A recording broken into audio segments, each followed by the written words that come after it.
Bonjour à tous, j'espère que vous allez bien. Ça y est, c'est le grand jour. Aujourd'hui sort enfin la vidéo sur le glamour, une vidéo que je vous ai promis depuis des mois. Alors déjà, merci pour votre patience parce que j'avoue c'était pas cool de vous avoir fait attendre aussi longtemps. Rassurez-vous, j'espère que ce sera la première vidéo d'une longue série sur le glamour parce que c'est un sujet qui me passionne. C'est un sujet, vous allez voir, qui est très lié avec l'élégance mais qui a un aspect qui personnellement m'intéresse encore plus que l'élégance en elle-même. J'ai partagé avec vous il y a quelques mois ma volonté d'être élégante certes, mais un petit peu plus sexy. En fait, je sentais que plus je progressais vers l'élégance, plus je devenais rigide, au sens esthétique certes, mais aussi dans ma personnalité. Or, ce n'est pas ce que j'ai envie de renvoyer, parce que ce n'est pas ce que je suis déjà au fond de moi. Si je dois le rappeler, j'étais quand même danseuse de cabaret, donc je suis loin d'être la rigidité et la fille coincée.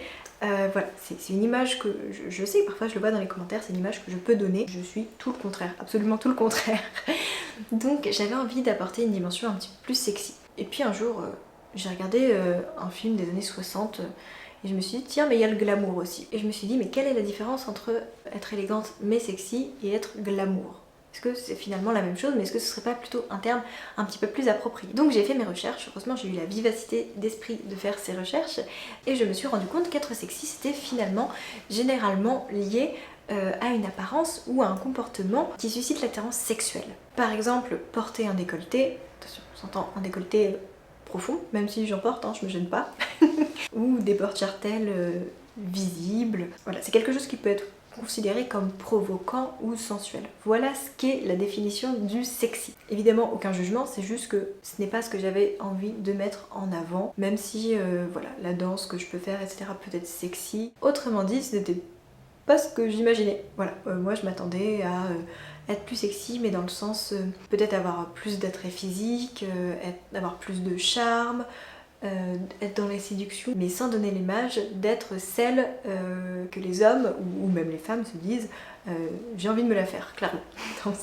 C'était pas ça, c'était pas vraiment ça que j'avais en tête quand je parlais de sexy. Et puis même quand je porte un décolleté, j'ai pas envie qu'on ait cette image de moi. Enfin, pour moi, je vois pas ça de la même façon, si vous voulez.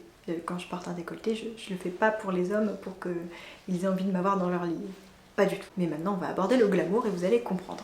Le glamour, c'est davantage lié à l'élégance, au charme et à l'attrait visuel d'une personne. Donc là, on parle de classe, de sophistication, et c'est souvent lié à une apparence soignée et une allure raffinée. Ça, c'est très important. Donc, en résumé, le sexy, c'est plutôt lié à l'attirance sexuelle, tandis que le glamour, c'est plutôt lié à l'élégance, le charme, etc. Attention, je le rappelle, ces deux notions dépendent du contexte dans lequel ces notions sont utilisées et aussi des perceptions individuelles. Vous le voyez bien, le sexy, moi je n'imaginais pas ça comme ça. Et le glamour, je ne savais pas exactement ce que c'était. Donc voilà, on a remis les définitions. Maintenant, vous voyez de quoi je veux parler et au moins c'est clair. Donc non, je ne renommerai pas ma chaîne, même si je suis dans une démarche pour être de plus en plus glamour, ça reste de l'élégance. Il y a plusieurs manières de le faire et on peut être élégant mais rigide. Alors que là, on va parler d'élégance, certes, mais aussi de charme. Là, le but, c'est de mettre en valeur un attrait et aussi d'avoir une certaine beauté captivante. Alors oui, on me dit souvent, l'élégance, ce n'est pas le physique, c'est l'éducation, etc. C'est aussi l'éducation, évidemment, et même dans le glamour, vous allez voir que ça compte. Mais le physique, que ça vous plaise ou non, que vous soyez d'accord ou pas, eh bien, ça fait partie des privilèges. Vous connaissez tous le beauty privilège. Quand on a un physique, je vous parle pas d'être né beau. Voilà, je vous parle de ce qu'on fait, ce qu'on en fait, comment on se présente au monde. Et bien ça influe énormément toutes nos relations, nos opportunités, même nous, comment on se sent devant un miroir, comment on se sent en marchant dans la rue. Notre physique va impliquer beaucoup de choses. Ça, c'est quelque chose que j'ai toujours compris bien avant l'éducation, même alors que l'éducation c'est aussi très important, mais je le redis, mais ne négligez pas votre physique. Tout ne doit pas être physique, je pars pas dans un extrême, je pars dans une harmonie, dans un ensemble. Chaque point de votre être est important. Votre physique, votre langage, la façon dont vous traitez les gens, ce que vous faites de votre vie. Ne négligez rien. Et le glamour, c'est aussi associé à une certaine aura. Je suis désolée, mais je pense que quand on est face à une Monica Bellucci ou à une Angelina Jolie, c'est très dur de résister. ça provoque un sentiment d'admiration. Alors là, j'ai abordé quelques icônes du glamour. On a aussi Marilyn Monroe. Et en fait, on va s'intéresser à ces femmes. Alors, certes pour leur physique, mais aussi pour leur attitude et leur parcours. Je pense que celle qui m'intéresse le plus de ces femmes, c'est Angelina Jolie. Sans vouloir dire de bêtises, je crois qu'elle donne des cours à Harvard, elle est ambassadrice de l'UNICEF, elle fait des choses pour le monde, elle est éduquée. Pourtant, elle a commencé en tant qu'actrice plutôt sexy, très attrayante, pour le coup la sexy. Elle a détourné la chose en se rendant éduquée, en se rendant glamour, élégante, avec beaucoup de charme. On le voit dans tout ce qu'elle a pu faire, elle a voulu être une femme inspirante et c'est une femme inspirante, Angelina Jolie. En tout cas pour moi c'est un modèle. On a aussi Marilyn Monroe qui est inspirante. Alors Marilyn Monroe on la voit souvent comme la très belle femme. N'oublions pas qu'elle a une liaison avec John Kennedy, une liaison quand même avec le président des États-Unis. Là je vous parle pas d'une liaison où c'était juste un coup comme ça, voilà. Quand on a une liaison avec un homme si intelligent, si puissant, c'est que derrière il y a quelque chose. Et c'était pas tu passes dans ma chambre à 16h et puis à 16h30 c'était terminé, au revoir, on se parle pas. Non, ils s'appelaient, ils avaient des échanges intellectuels. Et quand un homme si brillant a une liaison sérieuse avec une femme qui est certes belle, elle n'est pas que belle, elle est aussi intelligente. Donc ne l'oublions pas, c'est un tout. Dans cette vidéo, je vais quand même aborder en premier lieu l'esthétique. Parce que c'est, je pense, la chose la plus facile à changer. Une femme glamour, c'est une femme que l'on regarde. Je parle de femme glamour parce que ça me concerne, c'est ce que j'ai envie de travailler. Peut-être que ça existe, les hommes glamour, je ne sais pas. Voilà, en tout cas, dans cette vidéo, je vais m'arrêter aux femmes glamour. C'est des femmes qu'on va beaucoup regarder, elles nous intriguent. En général, ces femmes-là, du moins si on regarde les icônes du glamour, sont très soignées. Et la première chose qui est très importante, je vous en parle souvent, mais c'est la peau. Toujours avoir l'air bonne mine. Ça passe par une bonne skincare avec une peau toujours propre, hydratée. N'hésitez pas à vous faire conseiller par des experts, que ce soit des dermatologues ou même des esthéticiennes, etc. Des gens qui vous diront ce dont vous avez besoin en fonction de votre peau. Pour avoir bonne mine, ça demande aussi suffisamment de sommeil, ça demande suffisamment d'hydratation, une bonne alimentation. Donc ça c'est un tout, je vais pas vous rabâcher les discours extrêmes ou quoi, mais je pense qu'il faut faire attention à dormir suffisamment, manger de manière équilibrée. Attention, moi je suis pas du tout pour les extrêmes à vous dire il faut manger que des fibres, que des ceci, que des cela. Non, essayons de manger équilibré et puis bien s'hydrater aussi, ça c'est important. On l'oublie, mais c'est important de boire. Il y a quelque chose aussi qui est important, c'est de choisir un bon parfum, un parfum qui vous ressemble. Je trouve que les parfums glamour, du moins tous les parfums que je connaisse, sont les parfums Guerlain. Parce qu'il y a beaucoup d'ambre ou d'autres odeurs. Je pourrais pas vous dire lesquelles exactement, mais je trouve que Guerlain a un très grand choix. Si vous allez à la boutique Guerlain, notamment sur les Champs-Élysées, vous verrez tous les parfums qu'elles ont et vous êtes sûr de trouver un parfum qui vous correspond, qui correspond à votre personnalité, à votre peau et à vos goûts aussi, parce qu'ils ont vraiment beaucoup de références. Ensuite, ça passe aussi par la coiffure. Alors la coiffure, j'en ai parlé plusieurs fois, mais l'élégance ne demande pas forcément beaucoup de soins. Le but, c'est encore une fois d'avoir l'air naturel, c'est-à-dire avec des couleurs naturelles. Parfois les mèches, ça peut être bien fait, hein. Il peut y avoir de très beaux balayages. Hein. Moi, je parle d'avoir une mèche blonde là, puis une mèche blonde là, puis une qui est orange parce que le blond a été mal fait. Je parle vraiment d'harmonie de manière générale. Là je vous parle de cheveux mais c'est tout. J'y pensais d'ailleurs hier soir dans mon lit, c'est très drôle parce que j'ai fait une insomnie donc je pensais un petit peu à tout. Et je me dis en fait le problème c'est pas d'avoir des faux ongles, d'avoir des faux cheveux, d'avoir des faux cils, etc. Le problème c'est l'harmonie. Vous voyez, il y a une grande mode depuis quelques années, c'est de se faire poser des extensions de cils. Alors ça peut être très joli, mais il faut que ça reste harmonieux avec le visage. Le problème c'est que bien souvent les cils sont trop longs ou alors trop fournis. Et en fait on va se retrouver avec des énormes cils et puis le reste du visage est tout petit. Bon, il est normal quoi, c'est un visage. Donc ça va pas forcément être cohérent. Pareil, les ongles très épais avec des capsules. Attention, toutes les capsules ne sont pas épaisses. Hein. Je parle vraiment des ongles épais ou très longs. Et ben, ce n'est pas harmonieux parce que ça fait comme des griffes et ça dépasse des mains. Donc ça fait un peu Édouard aux mains d'argent. C'est une question d'harmonie de manière générale. Et pour les cheveux, c'est pareil. Que ça fasse pas fake. Que ce soit pas une évidence que vous ayez fait une couleur, que vous fassiez un balayage ou quoi. Alors souvent, les icônes du glamour ont des cheveux très volumineux. Je ne vous cache pas que c'est mon rêve d'avoir du volume, des belles boucles, etc.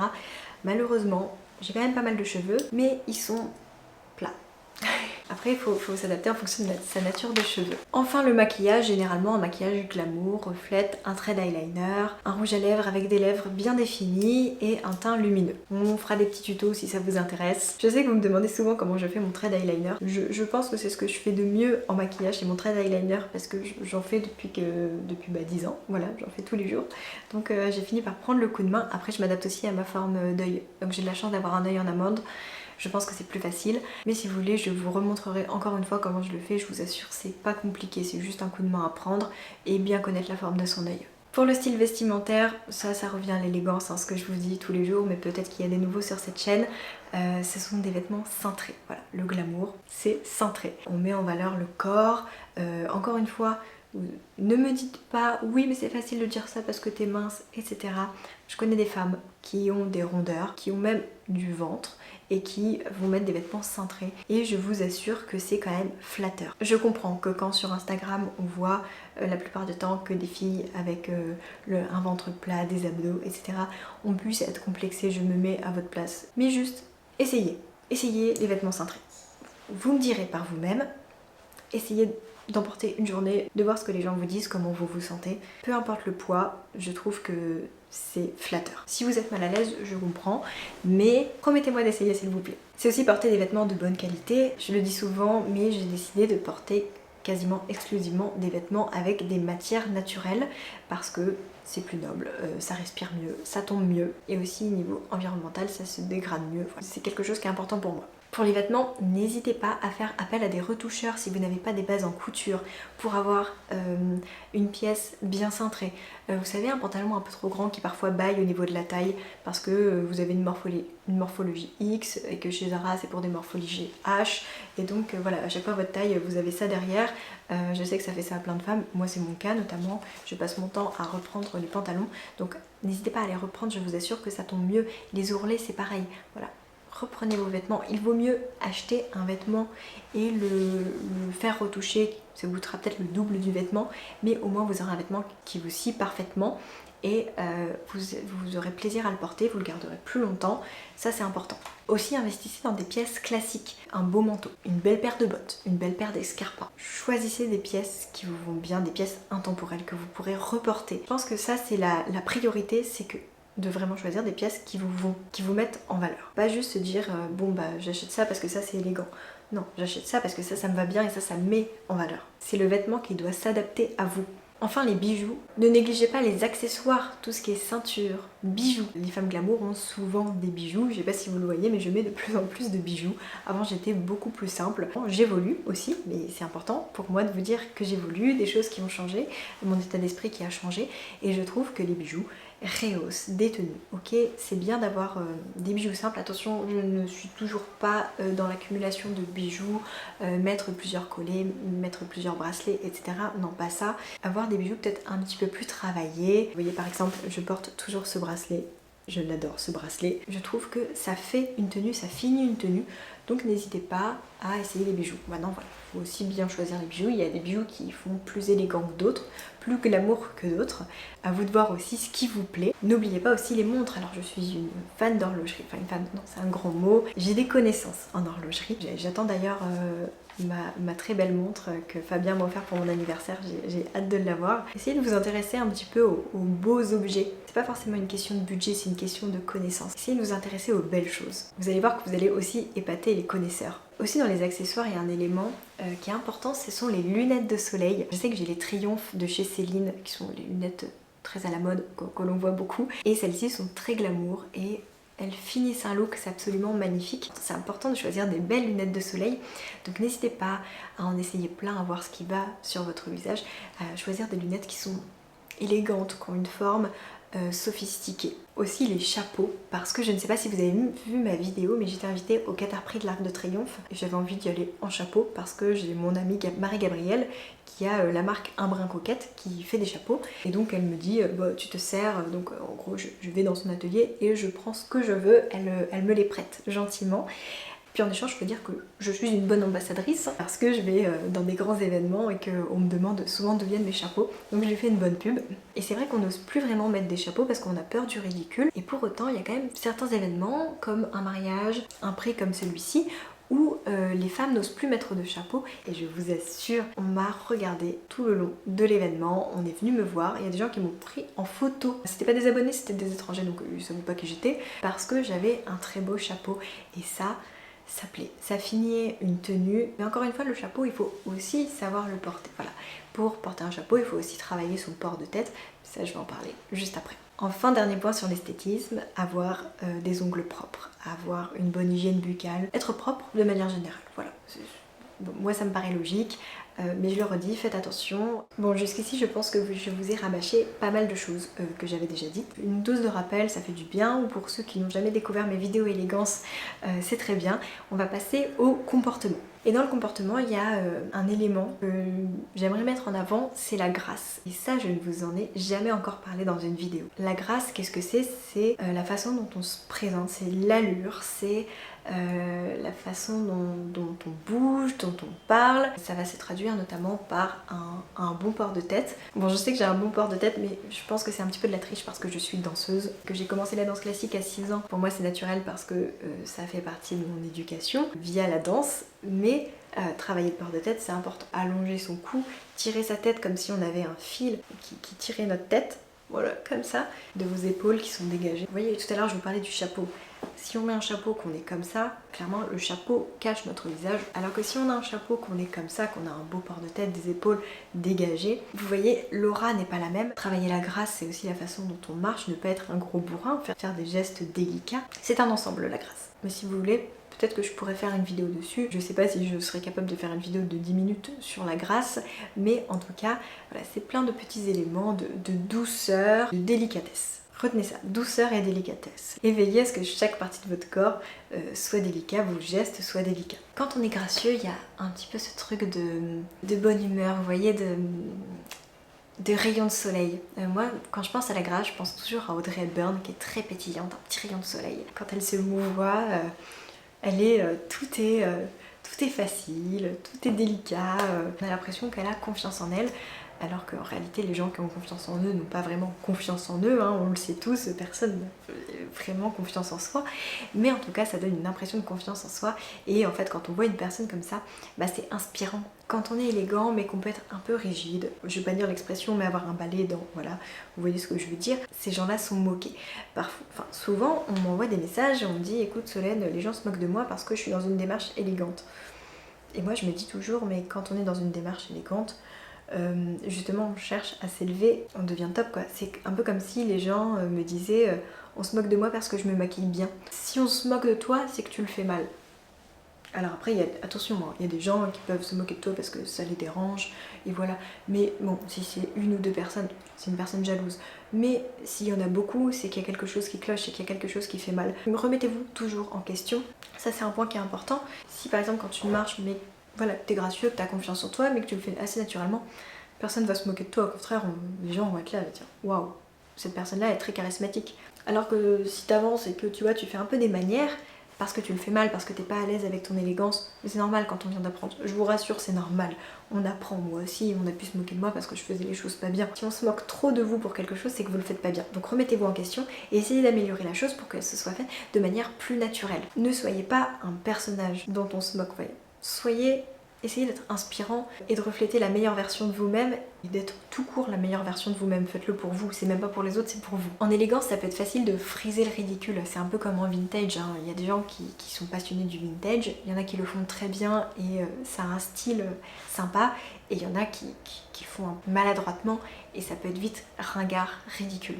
Et c'est pareil pour l'élégance. Donc faites attention avec ça. Donc c'est aussi dans le comportement, c'est aussi être calme, être apaisé. On va pas chercher à être impulsif dès qu'on entend, dès que quelqu'un ne nous laisse pas passer sur le passage piéton ou quelqu'un qui crie je ne sais pas quoi, on va pas se mettre à crier et à lui hurler dessus. Voilà, non, on va chercher à être calme, à comprendre. Bien souvent, les conflits, quand il y en a, ce sont des malentendus. Essayons de toujours être calme et je pense que les choses passent mieux comme ça. Il y a une partie intéressante dans le glamour, c'est toute cette dimension de mystère. Comment cultiver son côté mystérieux?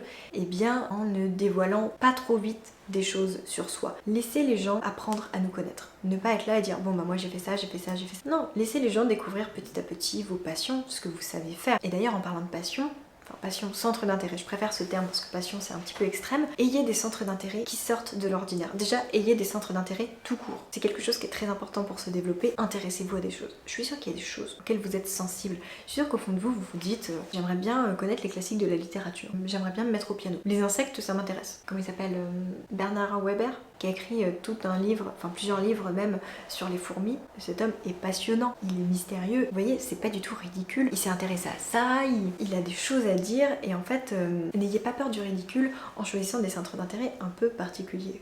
Par exemple, moi je fais de la couture. Maintenant, c'est très à la mode de faire de la couture, mais quand j'ai commencé la couture, j'ai passé pour la fille ringarde. Très sincèrement, tout le monde me disait mais c'est trop bizarre que tu fasses de la couture, t'es une mamie. Aujourd'hui, ça paraît cool. Mais j'ai vraiment commencé la couture il y a 5 ans et à l'époque, je vous assure, c'était pas ça du tout. Pareil, je fais de la danse. Alors la danse, ça me poursuit. Les gens, quand je leur dis, quand ils me voient danser, oula, toi tu fais ça? Ouh. Bah ouais, là c'est des choses qui me plaisent et moi je vais être capable de te parler de la danse, je vais être capable de te dire comment ça m'a transformée, etc. Et ces gens-là viennent en cours de danse avec moi ou se mettent à la couture. Donc vous voyez, n'ayez pas peur d'être mystérieux, de faire des choses qui ne sont pas courantes. Voilà, on n'est pas tous obligés d'aimer les mêmes choses, on n'est pas tous obligés, si on fait un instrument, de faire du piano ou de la guitare. Non, bah on peut apprendre la harpe par exemple. Développez-vous un côté mystérieux et affirmez-vous dans vos centres d'intérêt. Ça c'est important. Ensuite évidemment le comportement du glamour c'est de respecter les bonnes manières. Bon, j'ai un compte de bonnes manières, je vais pas vous parler des bonnes manières dans cette vidéo en particulier, vous avez qu'à regarder toutes les autres vidéos. Enfin il y a le côté développement personnel. Tout à l'heure je vous parlais d'Angelina Jolie qui s'est transformée, qui est passée de la fille un peu sexy, limite provocante, en une fille très classe, inspirante. Elle a développé des objectifs, des domaines de sa vie très divers et c'est aujourd'hui ce qui la caractérise. Donc dites-vous que si vous n'avez pas de projet dans la vie, comme monter une entreprise, avoir une maison, vous marier ou quoi que ce soit, c'est vous le projet. Si vous faites de vous votre projet, c'est même encore plus intéressant que tous les projets que vous allez avoir, des petites cases à cocher sur votre fiche Bristol qui traîne sur votre bureau depuis 5 ans. Faites de vous votre propre projet et développez-vous, développez des compétences, développez du savoir, un esprit. Moi j'ai fait un master de recherche scientifique, pardon. Vous allez me dire ça sert à quoi dans ton milieu professionnel? À rien. Mais ce master m'a permis d'améliorer mon esprit d'analyse. Aujourd'hui, je sais que j'analyse mieux les choses. J'ai plus d'esprit critique. Alors que ce diplôme ne me sert à rien dans ma vie professionnelle. Mais c'est vraiment pour moi. Ça me sert finalement dans ma vie de tous les jours. Donc en fait, c'est ces petites choses. Voilà. Entreprenez des choses pour faire de vous quelqu'un de meilleur. Alors il y a aussi quelque chose qui, en lien avec ce côté mystérieux, c'est d'être observateur. Ça pour le coup, je suis très observatrice. Quand on me parle, j'écoute. J'écoute pour de vrai. C'est-à-dire que j'entends pas, je comprends et je retiens. Souvent, des gens, je leur ressors des choses qu'ils ont pu me dire il y a 2 ans, ou même la veille, mais eux-mêmes s'en souvenaient pas, parce que ça pouvait leur paraître simple. Et ils me disent mais comment tu te souviens de ça? Et souvent les gens ça les marque parce que ils comprennent que t'es quelqu'un un peu mystérieux, tu vois. Pourquoi elle a retenu ça, elle? Qu'est-ce que c'est son truc? Et ça, c'est quelque chose qui est souvent apprécié parce que les gens se sentent écoutés. Et donc, soyez très observateurs. Regardez comment les gens interagissent. Ça peut être facile de juger sur quelques prises de parole maladroites, etc. Mais regardez comment les gens sont vrais. Il y a des gens que ça peut être bien comme mauvais. L'exemple d'une fille en tête qui fait très bonne figure, qui a l'air toujours de bonne humeur, très chaleureuse, etc. Et en réalité, quand tu l'observes avec d'autres gens, elle est très méprisante avec des gens qu'elle connaît pas ou des gens qui sont pas de son milieu, etc. Observez les gens pour savoir à qui vous avez affaire. Le fait d'être observateur, ça vous donnera donc ce côté mystérieux où les gens vous mettront pas trop vite dans une case et auront peut-être envie de vous connaître un petit peu plus. Enfin, terminons avec la troisième partie de cette vidéo qui est l'éducation. Quand on veut être glamour, quand on veut être élégant, c'est important aussi d'être éduqué. Je vous rassure, hein, on peut pas être éduqué sur tous les sujets, mais essayons quand même d'avoir une culture générale et des sujets qu'on maîtrise.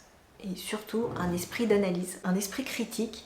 Je pense que c'est le plus important. Vous pouvez ignorer des choses, mais si vous avez un esprit critique, à contrario, il y a des gens qui savent beaucoup de choses, qui ont beaucoup de connaissances, mais qui n'ont aucun esprit critique. Leur façon de penser est complètement biaisée. Une première chose assez facile, c'est de cultiver son esprit en lisant. Alors, je ne vous parle pas forcément de lire des biographies, des livres d'histoire, etc.